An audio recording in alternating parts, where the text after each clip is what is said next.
하나님의 말씀 구약성경 요엘 2장 21절부터 27절 말씀입니다.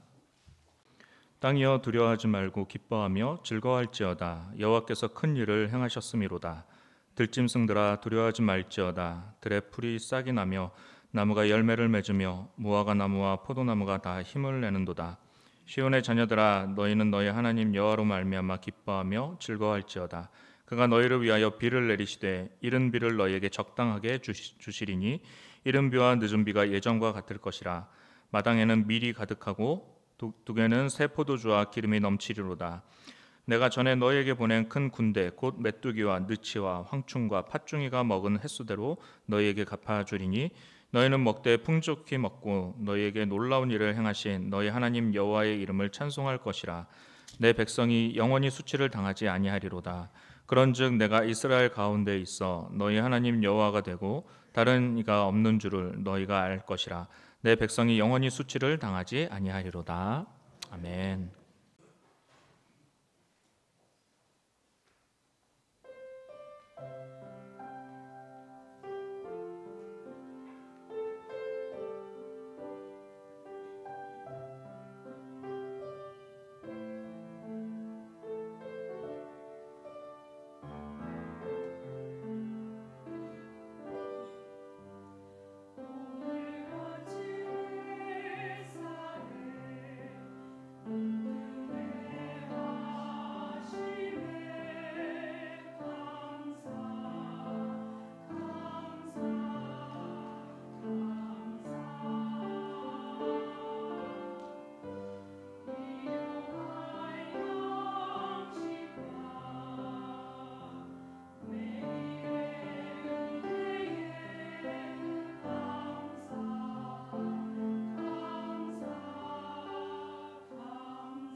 이런 비를 주시리니, 이런 제목으로 함께 은혜를 나누겠습니다.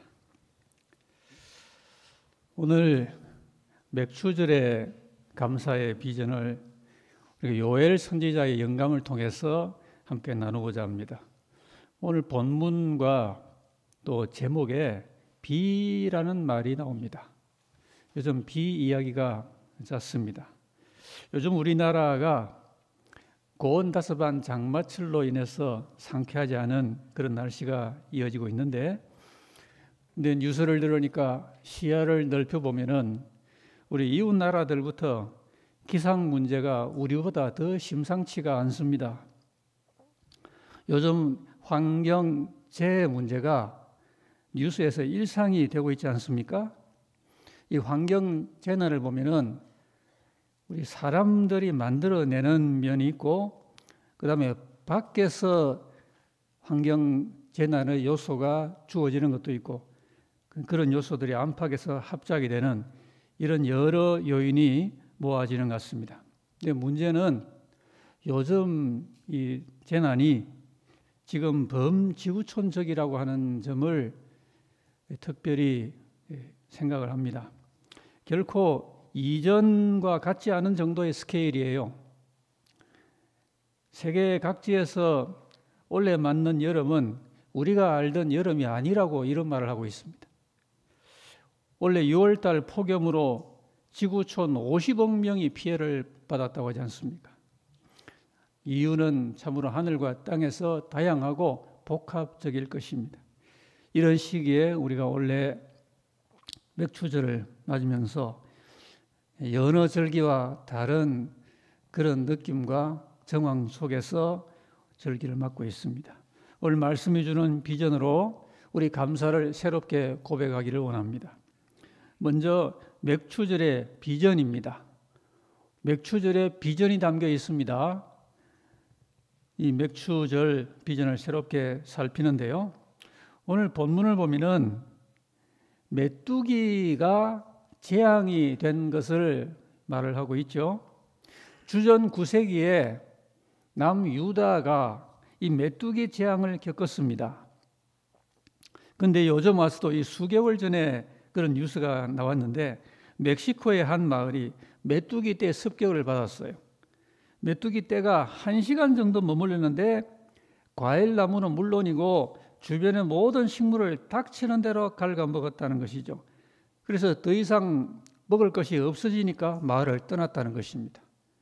황폐시키고 메뚜기 떼가 다른 곳으로 간 거죠. 이 메뚜기의 그 구약 시대 재앙을 요엘서가 이제 언급을 하고 있는데, 그럼 요엘서는 우리에게 무엇을 말하고 있는 것입니까? 당시에 곤충이 습격을 받아가지고 온 논밭이 괴멸되었다는 그 사실을 우리에게 알려주는 것입니까? 어느 시대나 이런 환경재해는 어느 정도 있었고요. 또 인간 삶의 역경이라는 것도 늘 있습니다. 그런데 우리가 오늘 이 요엘의 예언의 본문을 보면은 그런 역경이 있음에도 불구하고 하나님께서 자기 백성을 위해서 그런 역경을 뛰어넘는 은혜를 넘치게 예고하시고 허락을 하신다는 사실입니다. 성경에 기록이 될 정도로 이런 메뚜기의 습격으로 황량했던 그 들판인데 하나님의 은혜 가운데 수확물로 넘쳐납니다. 24절에 보니까 이런 하나님의 풍성한 은혜가 이렇게 예언으로 확정이 되고 있죠. 밀이 가득하고 독에는 새 포도주와 기름이 넘치리로다 그랬습니다. 황량했던 그 어려운 시간을 뒤로하고 하나님 베푸신 그 새로운 은혜는 참으로 하나님 백성에게 충만하고 풍성함을 노래하게 만들었던 것입니다. 그런데 놀라운 점은 우리가 한 걸음 더 나아가야 되겠습니다. 하나님께서는 그렇게 습격을 받아가지고 온 들판이 황량하게 변하고 그러다가 또 하나님의 은혜로 그런 들판이 풍성한 것으로 채워지게 되었는데 하나님 백성의 시선이 거기서 머물지 않고 더 크고 더 놀라운 은혜로 나아가게 하여 주신다는 사실입니다. 들판의 그 풍성한 것보다 훨씬 더 좋은 것을 예고하십니다. 하나님께서는 자기 백성이 단지 육신의 것을 인하여 기뻐하고 이토록 찬송하라고 하시지 않습니다. 우리가 여러분 하나님 앞에 영육간의 복을 받는데 우리가 하나님께 과연 무엇을 인하여 오늘 이 맥추절의 감사의 그런 고백을 드리고 있느냐는 말입니다. 우리가 마음속에 예수 믿는 기쁨에 여러 다양한 이유가 있습니다. 오늘 우리는 과연 무엇을 인하여 하나님께 기쁨과 감사를 드리고 있는 그 이유와 제목이 무엇이냐는 것입니다. 하박국에 의하면 하박국 3장에 비록 무화과나무가 무성하지 못하고 포도나무 열매가 없고 감람나무에 소출이 없고 밭에 먹을 것이 없고 우리의 양이 없고 외양간에 소가 없을지라도 나는 여호와를 인하여 즐거워하며 나의 구원의 하나님으로 말미암아 기뻐하리로다 그랬습니다. 하박국이 처할 그때는 그야말로 이 요엘서가 말한 메뚜기 습격을 받은 것처럼 이 특별히 종말기 하나님의 그 예언적인 상황과도 연결되는데요. 아무것도 남지 않았어요. 뭐 포도나무든 외양간이든 동물이든 식물이든 황량하게 완전히 비어져 있는 그런 가운데 하박국은 기쁨과 즐거움을 하나님으로부터 심령 속에 채워지게 된 것입니다. 그 무엇입니까? 여호와로 말미암아 즐거워하고 구원의 하나님을 인하여 기뻐하리로다. 이 결론 중에 결론을 하박국이 받게 된 것입니다. 구원의 하나님입니다. 하나님의 나라와 하나님의 시간과 하나님의 나를 인하여 기뻐하는 것입니다. 이것이 맥추절을 맞으며 우리의 시선을 어디다가 두어야 할지를 알려주는 주님의 교훈인 것입니다.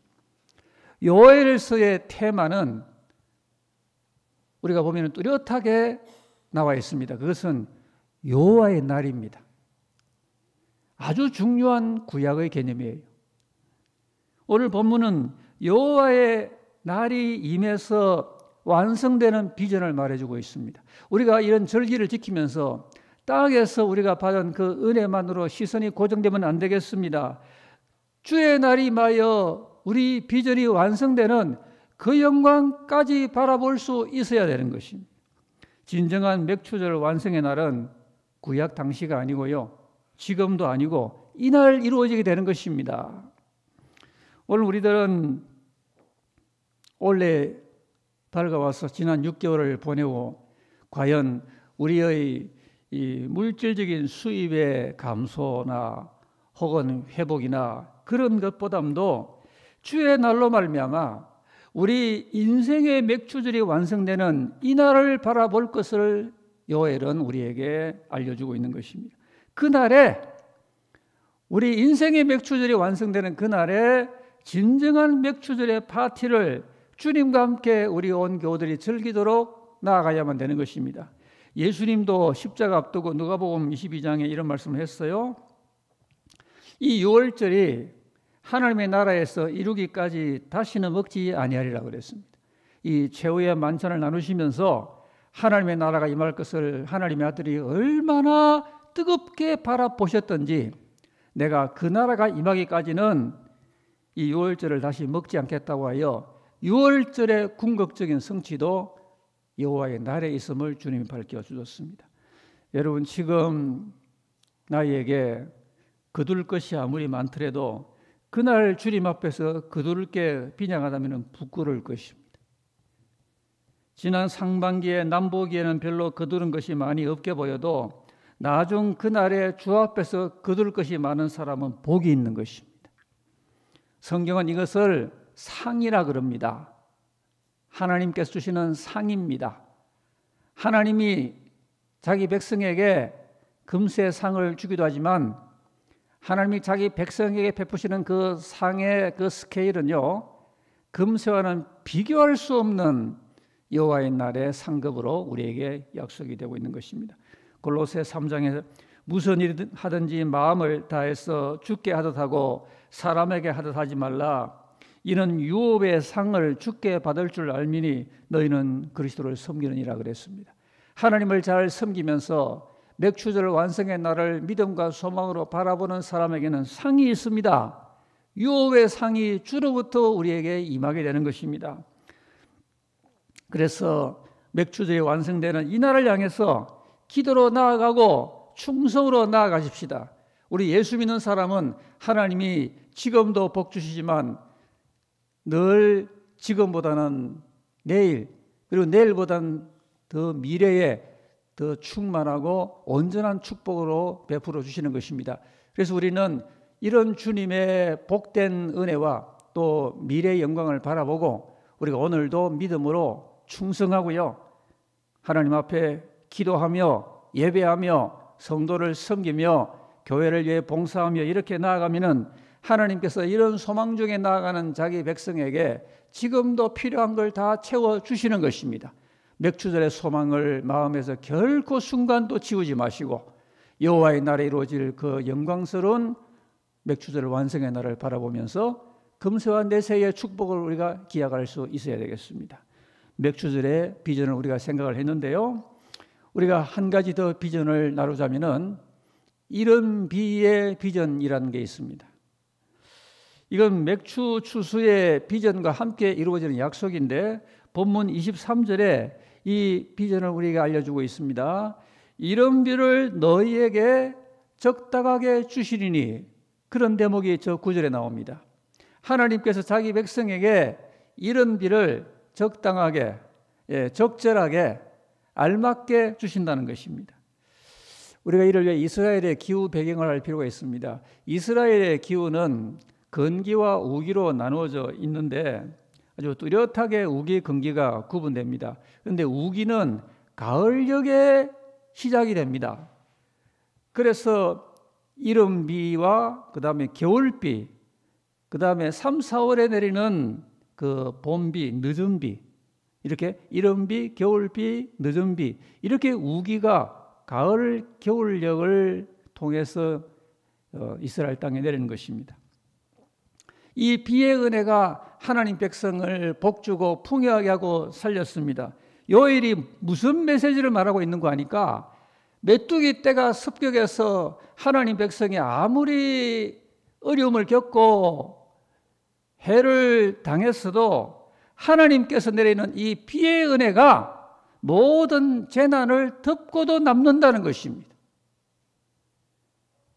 늘 하나님의 은혜는 우리에게 피할 길도 주고요, 우리가 능히 감당하기도 하시고 또 우리가 당했던 어려움과 역경을 감사로 고백하며 나아가는 사람과 그 가정과 교회에게는 그 모든 것을 갚고 덮고도 남도록 채워주신다는 것입니다. 특별히 이 이른비라는 게 그런 것입니다. 마른 동산에 마치 물이 된 것처럼 지난 어려움을 일거에 해소하는 것이 이른비입니다.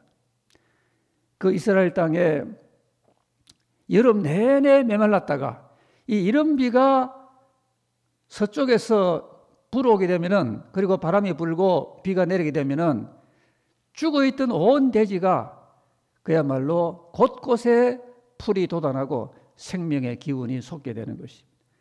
이 이른비야말로 이제 농사를 지을 수 있는 모든 여건을 보장하는 것인데, 이른비가 내림으로 이제 정상적인 농사를 시작하게 되고, 그로 인하여 100배로 농사를 열매 맺도록 보장하는 은혜가 이른비입니다.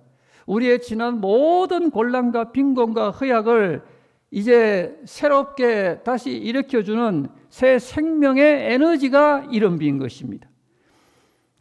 이 이른비와 늦은비의 이 은혜가 성도에게 금세에서 기약되는 은혜고요, 이 은혜로 인하여 우리는 여호와의 날을 바라보게 만드는 것입니다.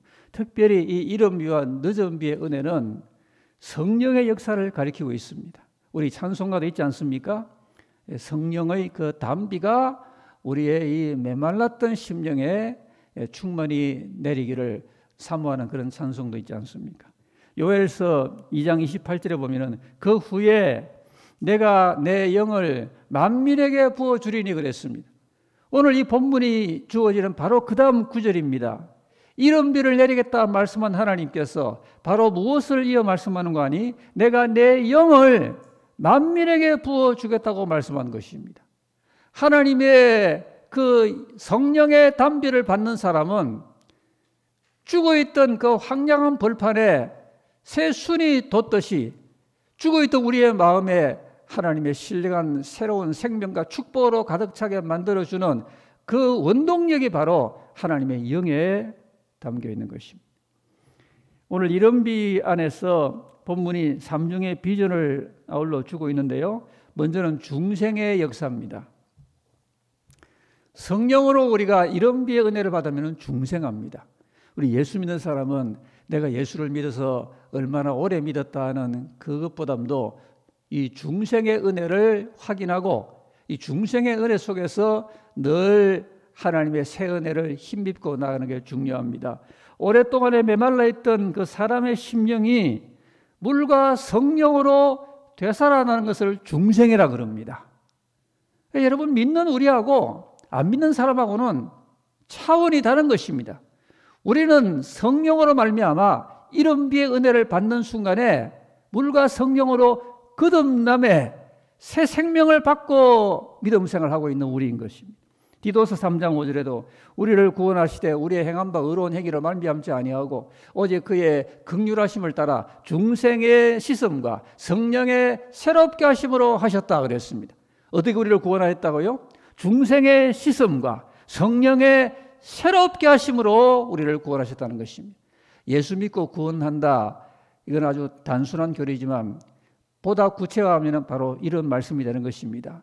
중생으로 우리를 씻고 성령으로 새롭게 되면은 우리가 중생을 통한 새 생명의 신자로 거듭나게 되는 것입니다. 이른비의 은혜가 오늘 다시 한번 성찬받은 우리에게도 확인되고요, 우리에게 모든 초신자, 오랜 신자 모두가 다 이 은혜를 재확인할 수 있어야 되겠습니다. 전도자는 복음을 전할 수 있고 설교자는 말씀을 전할 수 있지만은 오직 새로 나게 하는 일은 성령의 역사인 것입니다. 성령의 이른비 역사가 임할 때 죽은 사람도 살아나고 새 생명의 열매가 전혀 없던 사람에게 그 심령의 생애에 놀라운 풍성한 천국의 열매가 맺히게 되는 것입니다. 두 번째 이 성령의 비전은 은혜와 축복이 계시되는 비전입니다. 여름철에 이 바짝 마른 건기를 잘 인내하고 이겨낸 성도와 교회는 이른비를 통해서 축복이 계시가 됩니다. 시편 84편 6절에 그들이 눈물 골짜기로 지나갈 때 그곳에 많은 샘이 있을 것이고 이른비가 복을 채워주나이다 그랬습니다. 하나님 오늘 중생한 저와 여러분의 생에 복 주시려고 준비한 그 축복의 비가 이런 비인 것입니다. 여러분, 하나님의 축복은 이런 비로 시작해서 점점 더 풍성한 축복으로 나아가는 것입니다. 하나님의 복은 사람이 주는 것과 달라요. 늘 그것은 발전적이며 진취적입니다. 여러분, 예수님이 베드로를 처음 만났을 때 그 경험을 다 아시죠? 그때 주님께서 베드로를 부르시면서 주신 축복이 바로 이런 배 축복입니다. 말씀대로 깊은 데로 가서 그물을 내리리다 하고, 그때는 베드로도 믿음도 별로 깊지 못했지만 그냥 주님이 저기 깊은 데 그물을 내려봐라 하니까 아멘 하면서 자기 모든 경험과 자기 인간적인 지식을 전부 다 뒤로 하고 예수님 말씀대로 그물을 거기다가 던져보니까 고기를 잡은 게 힘이 많아서 그물이 찢어졌어요. 여러분, 하나님께서 이런 비로 오늘도 성도들을 축복하시는데요. 베드로는 이런 비의 은혜를 경험하고는 그 후에 많은 사람의 영혼을 낚는 어부가 되었죠. 그러므로 이런 비의 축복을 여러분 사모할 만하지 않습니까? 우리가 이런 비의 복을 받으면요, 하나님은 그저 사람같이 째째하게 너 그 정도만 받고 이제 그만이다, 이게 아니라 이런 비의 복을 한번 받는 사람은 더 큰 복을 받을 수 있도록 부름을 받은 것입니다. 저와 여러분은 그런 지금 부름을 받고 있는 약속이 있다는 걸 믿어야 됩니다. 빌라델비아 교회에 대하여는 빌라델비아 교회에게 계시록 3장에 주님이 큰 약속을 주었습니다. 볼지어다 내가 내 앞에 열린 문을 두었으되 닫을 사람이 없으리라. 하나님이 열린 문을 뒀다는 것은 한 번 축복을 찔끔 주시고 마는 것이 아니라 이제 문이 열렸기 때문에 계속해서 이런 비의 복으로부터 출발해서 하나님의 축복이 들어오고 나오고 하게 된다는 것입니다. 빌라델비아 교회는 작은 능력을 가지고도 말씀을 지키다가 대환란 때로부터 하나님이 지켜줌을 입는 최고의 종말기의 약속을 받게 되었던 것입니다. 여러분, 이런 비는 하나님의 은혜와 축복을 우리에게서 계시하도록 문을 엽니다. 이 복을 받으셔야 됩니다. 이 계시의 복을 받으면 그 열린 문으로 영혼이 잘 되고 범사가 잘 되고 건강한 복이 밀려 들어오는 것입니다. 그 다음에 성령 안에서 받는 세 번째 비전은 먼저 결실되는 역사입니다. 우리가 이 먼저 은혜를 받고 성숙하고 장성하고 그리고 먼저 참 돋보이게 순종을 잘하고 헌신을 해서 하나님께 쓰임받는 그리스도의 신부가 되고 주님의 종들이 되는 것은 이보다 더 귀한 일이 없습니다. 14만 4천이 바로 그런 역사의 반열인데요. 이렇게 땅에서 먼저 익는 첫 열매가 되면은 주님께서 여호와의 날에 자기 신부들을 위해서 오실 그때 슬기로운 5 처녀와 같이 주님께로 모이게 되는 은혜를 받게 되는 것입니다. 성경에는 분명히 먼저 거두는 은혜가 있고 나중 거두는 은혜가 있는 것입니다. 하나님께서 주의 여호와의 영광의 날이 임할 그때에 하나님은 잘 익은 처음 열매를 먼저 거두시고 그들을 대환란 가운데 남겨두지 않으시는 것입니다. 하나님 앞에 이 이른비의 복을 받고 잘 나가는 사람에게는 이와 같이 주의 날에도 먼저 결실함을 입는 영원한 은혜로 직결되는 것입니다. 주님 앞에서 지구촌 인류의 위치가 지금 어디에 있는가 우리가 맥주절 때 생각을 해야 되겠습니다. 오늘 생수의 근원이 된 하나님을 이 지구촌이 너무도 멀리 떠나고 있는 모습이 선후진국을 막론하고 완연합니다.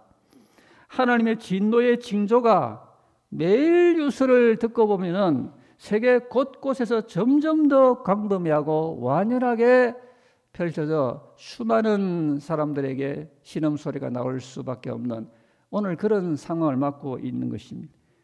이런 상황은 인간의 노력이나 자연적으로 회복이 되지 않는 것입니다.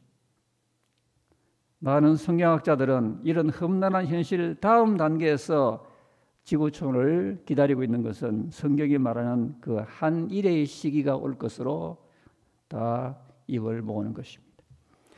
이렇기 때문에 모든 재난과 환난으로부터 피하고 지켜지는 길은 여호와의 날을 잘 맞이하도록 준비하고 맞는 데 있는 것입니다. 우리가 이를 위해서 이른비의 은혜를 사모해야 됩니다. 내가 지금 받을 이른비의 은혜의 때에 한눈 팔다가 이른비의 은혜를 받지 아니하고 다음 받을 은혜를 기약할 수 없는 것입니다.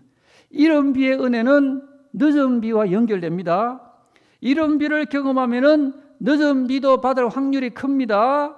우리가 이 이른비의 은혜를 확실히 입어서 새 생명을 확인하고 그리고서 늦은 비의 은혜로 우리가 계속 은혜를 받는 게 필요합니다.